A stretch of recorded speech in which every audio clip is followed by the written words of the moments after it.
টুম্পা, আমি বাজারে যাব।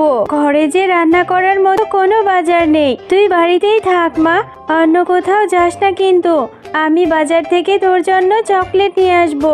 মা, তুমি বাজার করতে যাচ্ছ? আমাকে তোমার সাথে নিয়ে যাও না মা। না রে টুম্পা, তোকে কি করে নেব বল? তুই তো আমার সাথে গেলেই খাওয়ার বায়না ধরবি। আমার কাছে যে বাড়তি কোনো টাকা নেই। তুই গেলেই বলবি এটা কিনে দাও সেটা কিনে দাও। আমার কাছে তো অত টাকা নেই রে মা, তুই বাড়িতেই থাক। ও মামা, আমি তোমার কাছে কিছু খেতে চাইবো না। তুমি শুধু আমাকে একটা চকলেট কিনে দিও। তবুও তোমার সাথে আমাকে নিয়ে যাও না মা। আমার যে বাড়িতে একা একা থাকতে একদমই ভালো লাগে না। আমার কাছে যে টাকা আছে সেই টাকা দিয়ে তো ঠিক মতো বাজারই করতে পারবো না রে মা। তুই কিন্তু কোনো কিছু খাওয়ার বায়না ধরিস না। আমার কাছে কোনো টাকা নেই। চল, এখন দেরি হয়ে যাচ্ছে। পর টুম্পা ও তার মা বাজারে চলে যায়। আর টুম্পার মা যখন বাজার করছিল তখন টুম্পা বাঘমামার কাঁঠালের দিকে তাকিয়েছিল। মা, ওই যে দেখেছো, বাঘ মামা ওইদিকে কাঁঠাল বিক্রি করছে। কত সুন্দর কাঁঠালের সুগন্ধ বেরিয়েছে, তাই না?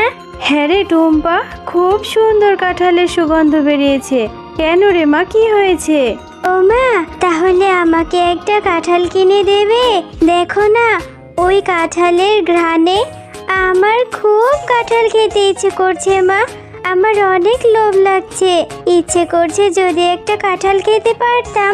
দাও না মা আমাকে একটা কাঁঠাল কিনে। টুম্পা, এই জন্যই তোকে বলেছিলাম আমার সাথে বাজারে আসতে হবে না।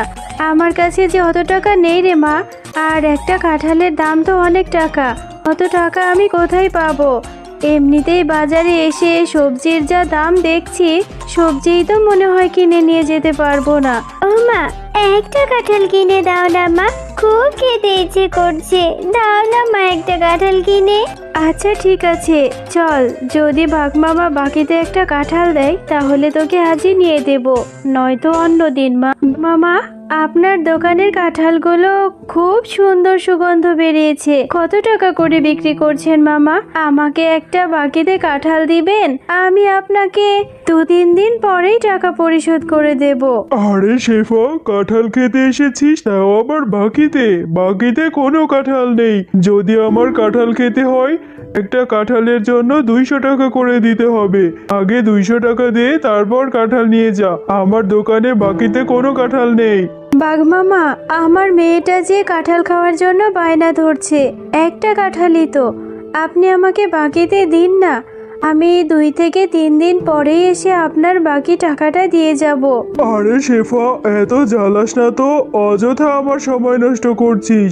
যা, অন্য একটা কাস্টমার ধরতে দে। আমি বাকিতে কোনো কাঁঠাল বিক্রি করি না। টাকা নিয়ে তবেই কাঁঠাল খেতে আসবি। দিতে হবে না বাকিতে কাঁঠাল। আমার মেয়েটাকে নিয়ে আমি চলে যাচ্ছি। তোমার রান্না করতে তো এখনো অনেক সময় বাকি আছে। আমি ততক্ষণে একটু বেলির সাথে খেলা করে আসি, তাড়াতাড়ি চলে আসবো মা। টুম্পা, তুই না কেবলই বললি তোর অনেক খিদে পেয়েছে। এত খিদে নিয়ে তুই কি করে খেলবি? একটু পরেই যাস, এখন যেতে হবে না। তুমি মন খারাপ করে আছো, আমি জানি। তুমি আমাকে কাঁঠাল কিনে দিতে পারোনি বলে তোমার ভীষণ মন খারাপ হয়েছে। তুমি আর মন খারাপ করো না মা। খুব বুদ্ধি হয়েছে, তাই না? মায়ের মন খারাপও বুঝতে শিখে গেছিস। আচ্ছা রে মা, আমার টাকা হলে আমি নিশ্চয়ই তোকে বড় একটা কাঁঠাল কিনে দেব। যা, এবার খেলতে যা। বেলি, এই বেলি, তুই আজকে মাঠে খেলা করতে যাসনি কেন রে? চল চল, আমরা মাঠে গিয়ে খেলা করব। আরে টুম্পা, আমি এখন খেলতে যাব না। আমাদের ঘরের পেছনে আমার মা কাঁঠাল পাড়ছে। আমার মা আমাকে সাহায্য করতে যেতে বলেছে। আমি এখন আমার মায়ের কাছেই যাব রে। বেলি, তোদের কাঁঠাল গাছে কাঁঠাল ধরেছে? হ্যাঁ, আমিও তোর সাথে যাব রে। আমিও তোর সাথে গিয়ে তোর মাকে সাহায্য করব। তাহলে তোর মা যদি আমাকে একটা কাঁঠাল দেয়, আমি কাঁঠাল খেতে পারবো। আমাকেই দাও, আমি কাঁঠাল খাবো। দেখো মা, আমি টুম্পাকেও সাথে করে নিয়ে এসেছি। টুম্পাও কাঁঠাল খাবে। একটা কাঁঠালের অনেক টাকা দাম, টুম্পাকে ফ্রিতে কেন কাঁঠাল দেব? কাকিমা, তোমাদের কাছে তো কত কাঁঠাল ধরেছে, কত বড় বড় কাঁঠাল। আমাকে ছোট একটা কাঁঠাল দাও না কাকিমা। তোদের মতো গরিবদের নিয়ে আর পারি না। আমার মেয়েটাকে পটিয়ে চলে এসেছিস কাঁঠাল খেতে, আমি তোকে কাঁঠাল দিতে পারবো না রে। আমাদের গাছে তো কত কাঁঠাল ধরেছে মা, তাহলে তুমি টুম্পার সাথে এমন ব্যবহার কেন করছো? ওকে একটা কাঁঠাল দিয়ে দাও না মা। আচ্ছা ঠিক আছে বেলি, তুই যেহেতু এত করে বলছিস, ওকে কি করে ফিরিয়ে দিই? এই টুম্পা, এই যে আমার পাশে রাখা এই কাঁঠালটা রয়েছে, এটা একটু পচে গেছে, এটা থেকে কিছু অংশ ভালো বের হলে সেগুলো বেছে বেছে খেয়ে নিস। আচ্ছা কাকিমা, আমি তাহলে ওই পচা কাঁঠালটাই নিয়ে যাই। ওটা থেকে কিছু অংশ ভালো বের হলে আমি মজা করে খাবো।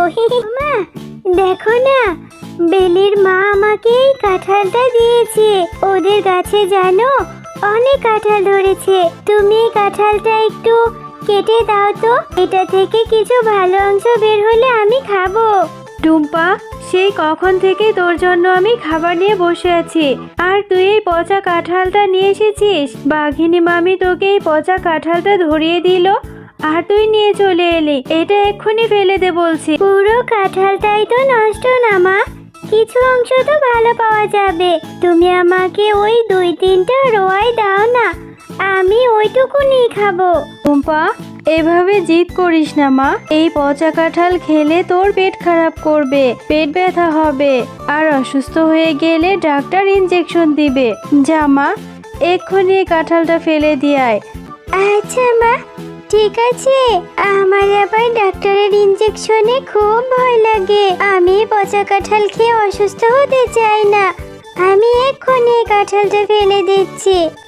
এরপর টুম্পা তার মায়ের কথা মতো সেই পচা কাঁঠালটি নিয়ে তাদের বাড়ির সামনের পুকুরে ফেলপা। এখনো মন খারাপ করে আছিস? আয়, রাত হয়েছে, ঘুমিয়ে নে মা। আমি তোকে কথা দিচ্ছি, আমি টাকা জমিয়ে তোকে বড় একটা কাঁঠাল কিনে দেব। আরে, এই পুকুরে এত বড় একটা কাঁঠাল গাছ কোত্থেকে এলো? মা, ও মা, এদিকে এসো না। দেখো মা, আমাদের পুকুরে কত বড় একটা কাঁঠাল গাছ হয়েছে। টুম্পা, তোমরা মাও মেয়ে অনেক ভালো, তাই তোমাদেরকে এই পচা কাঁঠাল থেকে এত বড় একটা জাদুর কাঁঠাল গাছ হয়েছে। এই কাঁঠাল গাছটি থেকে কখনোই কাঁঠাল শেষ হবে না। তোমরা তোমাদের ইচ্ছে মতো কাঁঠাল নিতে পারবে, আর এই কাঁঠালগুলো বাজারে বিক্রি করলে তোমাদের কষ্ট দূর হয়ে যাবে।